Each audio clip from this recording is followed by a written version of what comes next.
আর মাত্র কয়েকদিন পরেই বিশ্বজুড়ে অনুষ্ঠিত হবে বাঙালির শ্রেষ্ঠ উৎসব দুর্গা উৎসব। বিভিন্ন পূজা প্রাঙ্গণ করে তোলার জন্য চূড়ান্ত ব্যস্ততা শিল্পীদের। তেমনি ৩০তম বর্ষের আগরপাড়া ইউথ ক্রিয়েশন সেন্টারের শারদোৎসবে থাকছে বৈচিত্র্যময়, যেখানে দেবী দুর্গা পূজিত হবেন রাজরাজেশ্বরী রূপে। সে কারণেই উদ্যোক্তারা থিমের নাম দিয়েছেন রানী মহল।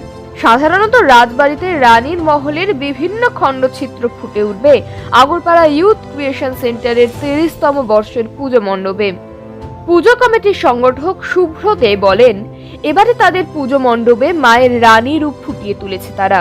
জগৎ জননী দেবী, তিনি যেমন মাতৃস্নেহের জগৎ সংসারকে আশীর্বাদ প্রদান করেন, তেমনি রানী রূপে দুষ্টের দমন করতেও সিদ্ধ হস্ত দেবী দুর্গা।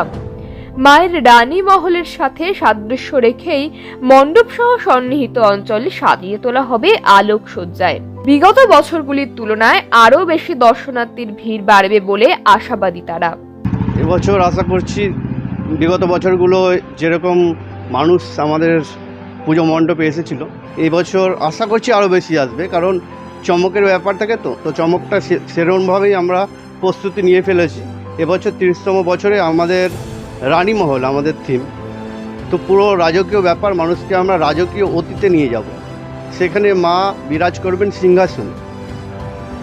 তো আপনারা এক ধরনের নারী শক্তি, নারী যে শুধু আমাদের সংস্কৃতির ধারক এবং বাহক নয়, নারী যে প্রকৃত ক্ষমতাশালী নারী শক্তির যে একটা ব্যাপার, সেই ব্যাপারগুলি আমরা তুলে ধরার চেষ্টা করেছি। আমরা বৈচিত্র্য থাকবে। প্রথম বৈচিত্র্য তো একটা বিশাল আকৃতির ঝাড় আপনারা দেখতে পাবেন, পুরো সিলিং জুড়ে বিশাল আকৃতির ঝাড়বাতি, একটি পুরো রাজকীয় ব্যাপার ভেতরটাই। পিলারগুলো তার আমাদের রানী মহলের পিলারগুলো যেগুলো হবে সেগুলো একটা স্তম্ভ। তো নারীর পুরো শক্তির ব্যাপারটাই আমরা রানী মহলের মাধ্যমে তুলে ধরার চেষ্টা করব। মাকে তো আমরা বিভিন্ন ধরনের বিভিন্ন রূপে দেখতে চাই। তো এবার আমাদের ৩০তম বছরের ইচ্ছা ছিল মাকে আমরা সিংহাসনে বসিয়ে আনবো, তো সেইভাবেই আমরা ব্যাপারটা সেটেছি। দর্শকদের উদ্দেশ্যে আপনারা বিগত বছরগুলিতে যেরকমভাবে আমাদের মণ্ডপ বেঁধেছিলেন সেরকমভাবেই আসুন। পুরো সিকিউরিটি ব্যবস্থা সিসিটিভিতে মুড়ে ফেলা হচ্ছে। আমাদের পার্সোনাল সিকিউরিটি থাকবে, সাথে আমাদের ভলেন্টিয়ার 50 জন ভলেন্টিয়ার থাকবে।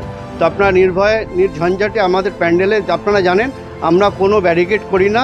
মানুষ আসেন রাস্তা দিয়ে এসে ঢুকে মানে স্বতঃস্ফূর্তভাবে বেরিয়ে যান, ঠিক তেমনই ব্যবস্থা করে রাখবো। এবার আমরা আলোর প্রত্যেকবার যেমন আলো থাকে, মানে আলো দেওয়া থাকে, এবার আরেকটা বৈচিত্র্য হয়েছে, মায়ের যে প্রদীপগুলো জ্বলবে সেখানেও একটা মানে মায়ের মূর্তির উপরেও আরেকটা আলোর ব্যবস্থা করা হয়েছে আলাদা রকমভাবে। আর পুরো ব্যাপারটা তো বললাম, ঝাড়বাতির একটা ব্যাপার, চমকের ব্যাপার রয়েছে, এবং সাথে আলোকসজ্জা আরও নিখুঁতভাবে অন্যান্যভাবে করার প্রস্তুতি নেওয়া হয়েছে। সময় বার্তা ডিজিটাল।